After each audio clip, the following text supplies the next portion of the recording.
बिस्मिल्लाहिर्रहमानिर्रहीम। अस्सलाम वालेकुम नाज़रीन, मैं हूँ आम शहरी आरिफ हमीद भट्टी। आज 14 जुलाई लाहौर से मुख्तलिफ अहम तरीन ख़बरों के साथ वज़ीर आज़म पाकिस्तान इमरान खान uzbekistan के 2 रोज़ा दौरे पर कल रवाना होंगे और कहा जा रहा है अफ़गानिस्तान इशू समेत अहम तरीन मामला पर तफसीली गुफ्तगू होगी। दूसरी तरफ वज़ीर आज़म पाकिस्तान ने खुद रिंग रोड पिंडी के इंक्वायरी का हुक्म दिया।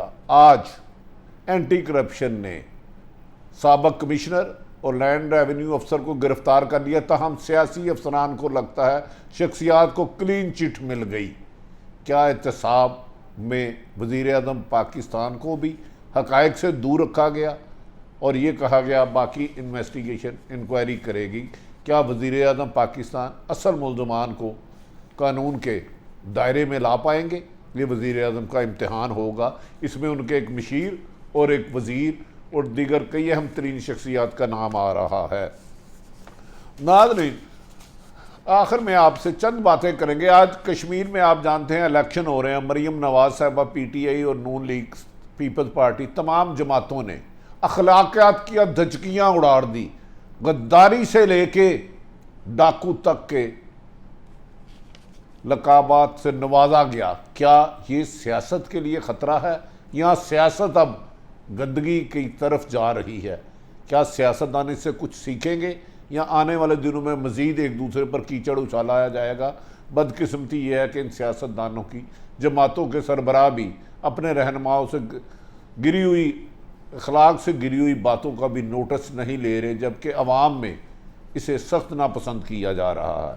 नाज़रीन, आप जानते हैं कि अमेरिकन फ़ौज के इनखला के बाद अफ़गानिस्तान पूरी दुनिया में खित्ते में सबकी नज़रें अफ़गानिस्तान पे हैं और अफ़गानिस्तान के साथ जिन जिन ममालिक के बॉर्डर लग रहे हैं, खदशा ये है कि आने वाले दिनों में वहाँ खाना जंगी होगी, क्योंकि तालिबान की आवाज़ से तेज़ रफ्तार से अफ़गान हुकूमत बेबस होती जा रही है और तालिबान के कब्ज़े रोज़ बरोज़ बढ़ते जा रहे हैं। कहा जा रहा है 250 से ज़्यादा शहरों में अफ़गानिस्तान ने कब्ज़ा कर लिया है और शुमाली इलाका जहाँ जिसमें एक ख़तरा था कि अफ़गानिस्तान की तालिबान की गिरफ्त नहीं होगी, वो उनके ज़्यादा साथ दे रहे हैं, जबकि अशरफ गनी के करीबी साथी उसका साथ छोड़ते जा रहे हैं।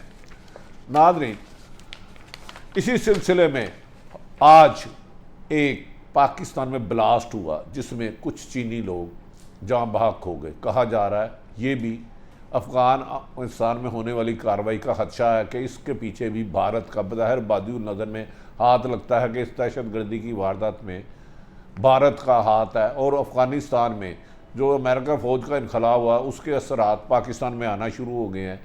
इस खबर को चीन के मीडिया ने वादिया नुमाया शाया किया कि ये दहशतगर्दी की बज़ाहिर बादिउल नज़र में वारदात लगती है। क्या आने वाले दिनों में पाकिस्तान को दहशतगर्दी की वारदात से बचाने के लिए हुकूमत ने मुकम्मल हिकमत अमली बना ली? क्या पाक फ़ौज एस्टेब्लिशमेंट ने इस तरीके से नाकाबंदी और बार लगा ली कि अफ़गानिस्तान में अगर खाना जंगी होती है तो उसके असरात पाकिस्तान में ना आए? याद रहे कि अफ़गानिस्तान के साथ अमेरिका का साथ देने पर पाकिस्तान ने एक 2/3 दूसरी दहशतगर्दी का शिकार रही। इसमें हमारे 80,000 लोग शहीद हुए, जिसमें पाक फ़ौज के, पुलिस के और आम शहरियों को, नहते बच्चों को, मासूम औरतों को बागों में, पार्कों में, हस्पताल में निशाना बनाया गया।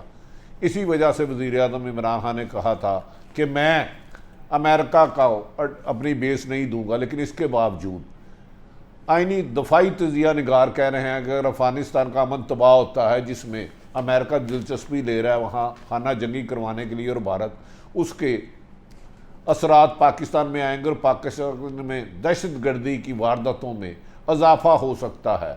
क्या अब हमारे अदारे सियासतदानों की निगरानी की बजाय सरहदों को फोकस कर पाएंगे? ये इम्तहान होगा अब आने वाले दिनों में। जबकि वज़ीर आज़म पाकिस्तान इमरान खान साहब कल उज़्बेकिस्तान के 2 रोज़ा दौरे पर रवाना होंगे।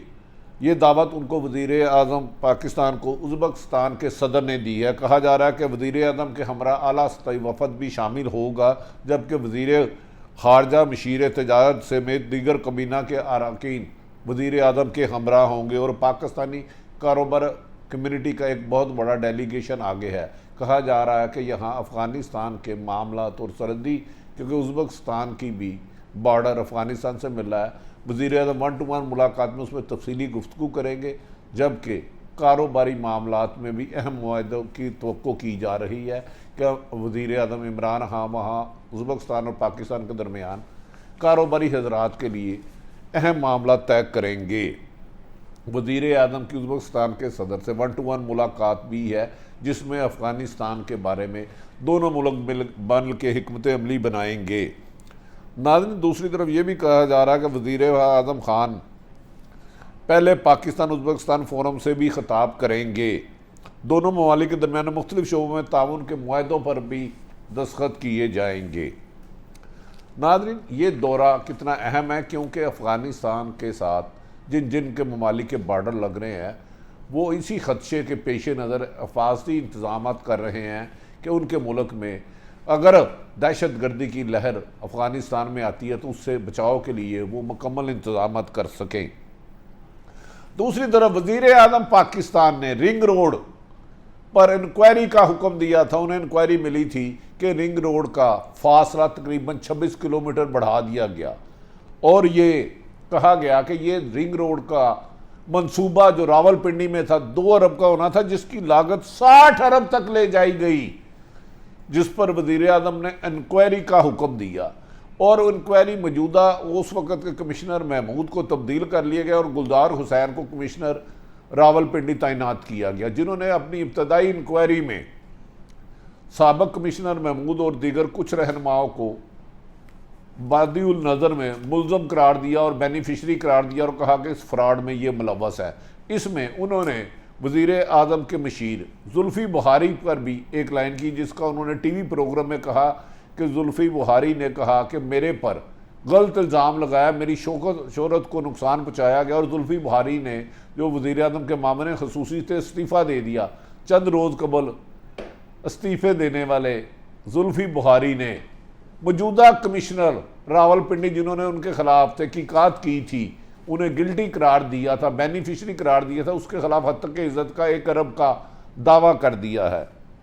दूसरी तरफ एंटी करप्शन ने जो इंक्वायरी वज़ीर-ए-आज़म पाकिस्तान इमरान खान के हुक्म पर जाए शुरू की थी, उसमें साबिक़ कमिश्नर रावलपिंडी महमूद अहमद और उनके साथी वसीम अली ताबिश जो लैंड डायरेक्टर थे उन्हें गिरफ्तार कर लिया और इब्तदाई इंफॉर्मेशन में तमाम सियासी शख्सियात जिनमें मशीर, वज़ीर, MNA शामिल थे उन्हें क्लीन चिट दे दी और DG ने DG एंटी करप्शन ने गौहर नफीस ने इस सिलसिले में कहा कि ये सियासतदान हमारे दायरा अख्तियार में नहीं आते, ये नैब को भेज दिया। याद रहे कि सैफुल मलूक समेत ख्वाजा आसफ और कई मुस्लिम लीग नून के लीडरों के खिलाफ एंटी करप्शन मुकदमा दर्ज कर चुकी है। इसका इजहार मुस्लिम लीग नून की क़यादत कर रही है कि मुल्क में ये सिलेक्टेड एहतसाब हो रहा है।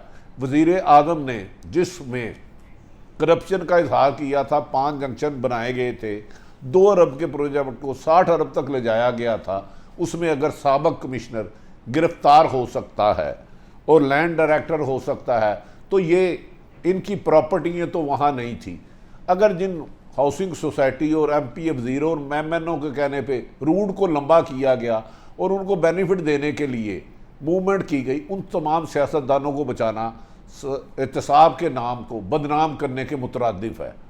इस पर मुस्लिम लीग नून ने सख्त एहतजाज किया है कि खुद वज़ीर-ए-आज़म के मामले खसूसी जुल्फ़ी बुखारी ने इस्तीफ़ा दिया, जो उन्होंने अपनी एक लाइन लिखी दिखाई कि मुझ पे शक का इजहार किया गया, उसे भी क्लीन चिट दे दी है। क्या नैब में वज़ीर-ए-आज़म इमरान खान के हुक्म पर होने वाली इंक्वायरी के असल मुल्ज़मान वज़ीर-ए-आज़म गिरफ्तार कर करवा सकेंगे? क्या एंटी करप्शन सिर्फ इन 2 सरकारी अफसरों के बाद जिन्होंने मुल्क में को 58 अरब रुपए का चूना लगाने की कोशिश की, उनको कानून की गिरफ्त में लाया जा सकेगा, जबकि इनमें से किसी एक शख्स का भी नाम ECL में नहीं डाला गया? नादरीन, ये वज़ीर-ए-आज़म का इम्तहान है कि उन्होंने हमेशा कहा है कि क्रॉस दी बोर्ड एहतसाब करूँगा, किसी को भी स्पेयर नहीं करूँगा। सियासतदानों को बचाना एक किस्म की करप्शन के फ़रोग देने के मुतरादिफ होगा। यकीनी बात है वज़ीर-ए-आज़म पाकिस्तान आकर वापस अगर उज़्बेकिस्तान के दौरे पे जाते हैं तो इसकी कार्रवाई करेंगे और असल मुल्ज़मान तक को गिरफ़्तार करवाने के लिए हर मुमकिन इक़दाम करेंगे। वज़ीर आज़म ने 22 साल करप्शन के ख़िलाफ़ और मेरिट पर के लिए जद्दोजहद की है। अगर कराची रावलपिंडी रिंग रोड के सियासी लोग बच जाते हैं तो यकीनी बात है वज़ीर आज़म पर सवाल उठेगा कि क्या एहतसाब सिर्फ अपोजिशन का हो रहा है। इसका जवाब यकीनी बात है आने वाले दिनों में हुकूमती अरकान को देना होगा। नादरीन, दूसरी तरफ एक तरफ तो वज़ीर आज़म को मामू बना के सियासी लोगों को बचा लिया गया। खुद ही मुस्लिम लीग PTI की हुकूमत और इन्वेस्टिगेशन अदारे कहते रहे इसमें मुदरा और मशीरों के नाम आते हैं और अभी तक किसी के ख़िलाफ़ कार्रवाई ना होना एक सवाल जन्म लेता है। दूसरी तरफ आप जानते हैं कि कश्मीर में इलेक्शन हो रहे हैं। याद रखें कि कश्मीर में इलेक्शन कैंपेन चलाना सियासतदानों का हक है, लेकिन कश्मीर में अखलाकियात की धचकियाँ जिस तरह उड़ाई गई माजी में, इसकी मिसाल नहीं मिलती। हुकूमत हो या अपोजिशन, इतने नामुनासब और अखलाक से गिरे हुए अल्फाज इस्तेमाल किए गए कि जिनको दोहराना भी नामुनासब है। क्या सियासत खिदमत और इबादत की बजाय गलाजत का घर बनाने जा रहे हैं? क्या अब ये कल्चर फ़रोग़ दिया जाएगा कि जितना कोई सियासी आदमी अपने मुखालिफ पार्टी को गाली गलोच देगा, माँ बहन के लिए इल्ज़ाम लगाएगा, डाकू चोर गुलदार का इल्ज़ाम लगाएगा, उसको उसकी जमात नवाजेगी? क्या अब कारकर्दगी की बजाय गलीज़ गुफ्तगू उसका मेरिट बन जाएगी? ये अब तमाम सियासी जमातों का इम्तिहान है। नाज़रीन, मोहतरमा मरियम नवाज़ ने इंतहा कर दी कि उनका सारी उम्र उन्होंने इस्टेब्लिशमेंट के ख़िलाफ़ बयानियाँ दिया, अदलिया के ख़िलाफ़ बयानियाँ दिया। अब उन्होंने कहा कि वज़ीर आज़म इमरान खान ने कश्मीर का सौदा कर दिया और इस्टेब्लिशमेंट ने, जबकि कश्मीर पाकिस्तान की शारग है, इसका सौदा नामुमकिन है। उन्होंने कहा कि वज़ीर आज़म कश्मीर को सूबा बना के कश्मीर की आवाम के ख़िलाफ़ साजिश कर रहे हैं। शायद इन बातों में इतनी हकीकत नहीं, लेकिन इसके बावजूद बिलावल भुट्टो ने भी वहाँ कश्मीर कैंपेन में पीपल्स मुस्लिम लीग नून को बिल्ली कहा और इमरान खान को बारे में सख्त तनकीद की, जबकि अमीन गंडापुर तरीके इंसाफ के वज़ीर ने अखलाकियात की धचकियाँ ही उड़ा दी। इन्होंने एक साबिक़ वज़ीर आज़म को गद्दार कह दिया और एक वज़ीर आज़म की बेटी को डाकू रानी कह दिया। ना सियासत में अगर अखलाकियात और इख्तलाफ राय की बजाय ज़ातियात दुश्मनी आ जाए और माँ बहनों की इज़्ज़तों को मजरूह करना सियासत में तरक्की का राज बन जाए तो जमहूरियत बदनाम हो जाती है, और जमहूरियत बदनाम हो जाए तो फिर तीसरी ताकत को आने लिहाजा हमारे सियासतदानों को सोचना होगा कि अखलाकियात का दामन हाथ से ना छोड़ें। अपने इर्द गिर्द रहने वालों की खुशियों का ख्याल रखें। पाकिस्तान जिंदाबाद।